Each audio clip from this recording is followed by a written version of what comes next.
Alright. Hi guys, welcome sa Bakapa Automotive and Diagnostic na. Galing ako sa U-Pulit. Nga pala, papunta tayo ngayon sa workshop. Tumawag sa atin yung may-ari ng workshop. Mayroon daw siyang ipapa-diagnose na new start Suzuki Vitara.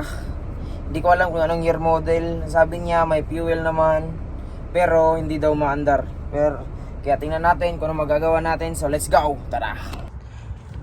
So guys, nandito na tayo, no. Ito nga pala yung gagawin natin, ang Suzuki Vitara.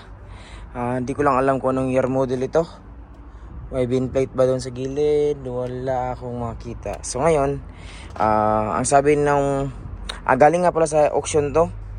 Itong sasakyan na to nabili nung workshop owner. Ngayon, i-verify natin yung concern niya. Ang sabi niya is not starting daw. Tingin ko bago ang battery, kung mapapansin nyo. So let's go ahead and start the engine. Okay, ignition on. Check natin yung battery. Malakas. Crank natin.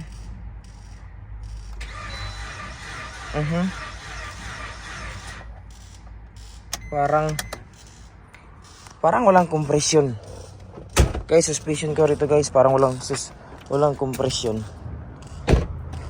Oo, hindi nga under yun kung ganun ang cranking. So let's check. Parang walang compression. Wala naman akong makita dyan. Oh, wala din. Parang milkshake yan. Kung hindi yata halata dyan. Pero parang ayan, milkshake. Hindi ka nag-over itong sakyan na to. Anyway, let's go ahead and pull the dipstick out. Uy, ito na yun. Kikita nyo guys, overheating to. Naghalo ang langis at saka coolant. Kita nyo ba? Yan, ayan. Kaya pala parang under lang compression eh. So kagandahan nito, na-check natin yung basic muna bago natin nilabas yung mga big guns natin.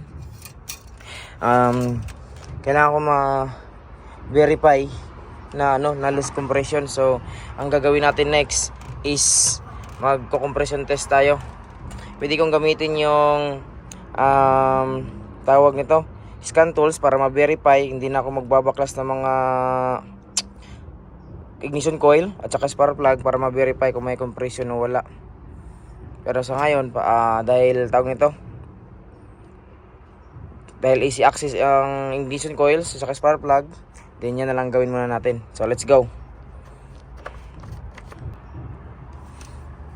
Check natin yung coolant guys, kung mayroong halo din ba rito bago tayo walang laman.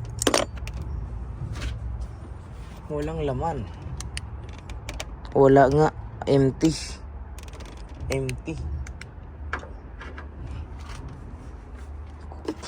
Reservoir natin mayroong konti pero sobrang baba na.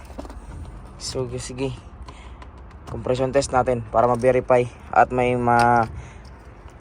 update tayo sa may-ari. Alright, let's go. So guys, na-compression test ko na siya, no? Then, sa lahat ng cylinder, ang reading niya lang is nasa 45 to 50 PSI.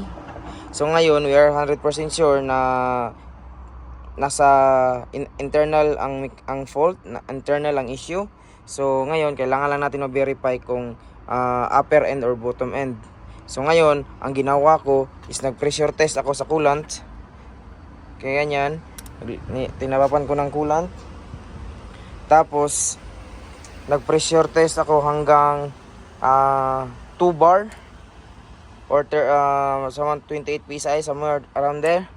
Ngayon, nung in-start yung makina, tumalsik yung coolant dito sa 2 and 3 na cylinder. So ibig sabihin, confirm may issue tayo doon. Ngayon, ang suggest ko rito is kailangan baklasin makita natin kung tinamaan ba yung head o baka head gasket lang. Pero para ma-confirm natin yan, kailangan natin mabaklas yung cylinder head.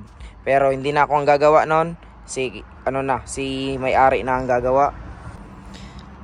At isisingit ko rito yung video during cranking na tumalsik yung coolant. So stay tuned guys, let's go. Okay. Wow.